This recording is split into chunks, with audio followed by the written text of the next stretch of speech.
ဒီကောင်လေးကတထေးအိမ်ကြီးမှာအစားအသောက်တွေကိုအငတ်မရစားတောက်နေပါတယ်လက်ထဲကရွှေစုံကရုတ်တရက်လင်းလက်လာလို့ဝိညာဉ်လဲလဲတဲ့မော်တက်ကအလုပ်ဖြစ်သွားတာဖြစ်ပါတယ်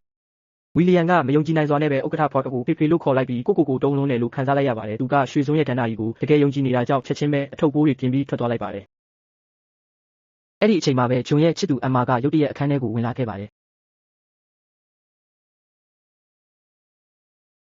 ဥက္ကဋ္ဌဖော်ကလည်းအတန်ကြားလို့ရောက်လာပြီးအမ်မာကိုဘာဖြစ်တာလဲလို့မေးလိုက်ပါတယ်ဝီလီယံကလက်ထဲကရွှေစုံကိုကြည့်ပြီးဘာမှမသိတော့ပဲငေးမောနေလိုက်ပါတယ်အဲ့ဒီအချိန်မှာပဲရဲတွေရောက်လာပြီးဝီလီယံဆိုတဲ့ကျောင်းသားတစ်ယောက်မြစ်ထဲကျပြီးပျောက်ဆုံးသွားကြောင်းပြောလိုက်ပါတယ်သူ့နောက်ဆုံးသူနဲ့တူရှိခဲ့တာကဂျွန်ဖြစ်တာကြောင့်ဝိညာဉ်လဲပြီးတဲ့ဝီလီယံကိုရဲစခန်းကိုခေါ်သွားလိုက်ပါတယ်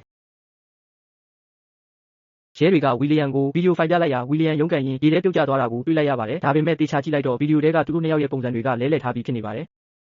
ဝီလီယံကကောက်ချစ်စွာပြုံးလိုက်ပြီးနောက်ရဲချုပ်စီကဖုံးဝင်လာတာကြောင့်ဝီလီယံကိုလွတ်ပေးလိုက်ရပါတယ်တစ်ဖက်မှာလည်းဝိညာဉ်လဲထားတဲ့ဂျွန်တယောက်စေးရုံပေါ်မှာလို့ထလာခဲ့ပါတယ်သူကဝီလီယံရဲ့မိဘတွေကိုသူ့မိဘတွေလိုပဲတဘာဝကြကြဆက်ဆံနေပါတယ်